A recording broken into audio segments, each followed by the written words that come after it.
সবাইকে স্বাগত জানাই। ছাদ বাগানে কিভাবে চিচিঙ্গা বা কইরা চাষ করবেন এবং কিভাবে মাটি তৈরি করবেন তার সব কিছুই এই ভিডিওতে দেখানো হবে। চলুন শুরু করা যাক।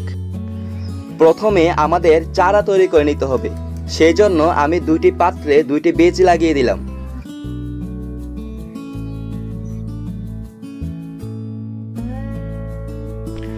কয়েকদিন পর বীজ থেকে ঠিক এরকম চারা বেরিয়ে আসবে। এবার মাটি তৈরির পালা। 2 ভাগ মাটির সাথে 1 ভাগ জৈব সার মেশাতে হবে। হাড়ের গুঁড়ো মেশাতে হবে 2 মুঠো। 1 মুঠো পরিমাণ মেশাতে হবে পটাশিয়াম। আধা চা চামচ এপসম সল্ট বা ম্যাগনেসিয়াম সালফেট, তার সাথে 1 ভাগ দিতে হবে কোকোপিট। 1 থেকে 1.5 চা চামচ ছত্রাকনাশক মাটির সাথে মেশালে গাছ ছত্রাকের হাত হতে মুক্ত থাকবে এবং 1 ভাগ দিতে হবে বালি। এবার সবগুলো উপাদান মাটির সাথে মিশিয়ে নিতে হবে।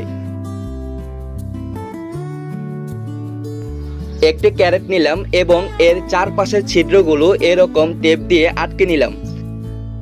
এবার এর নিচের ছিদ্রগুলো ভাঙা টবের টুকরো দিয়ে আটকে দেব।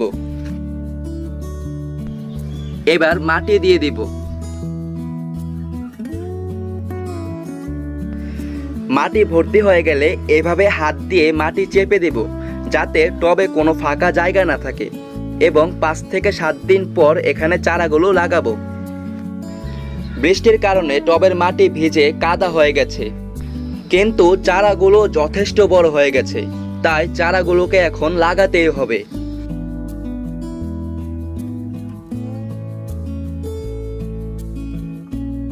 চারাগুলোর পাশে একটি করে খুঁটি বসিয়ে দিতে হবে।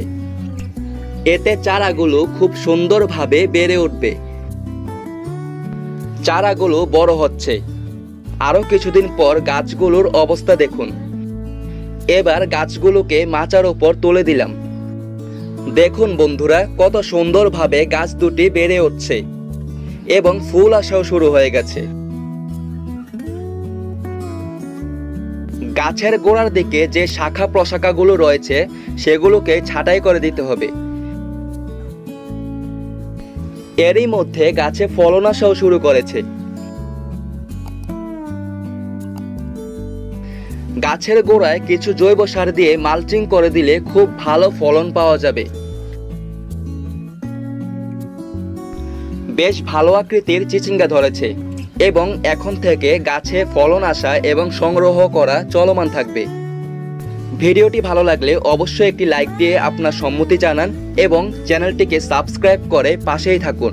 গাছকে ভালোবাসুন, পরিবেশ রক্ষা করুন। ধন্যবাদ সবাইকে।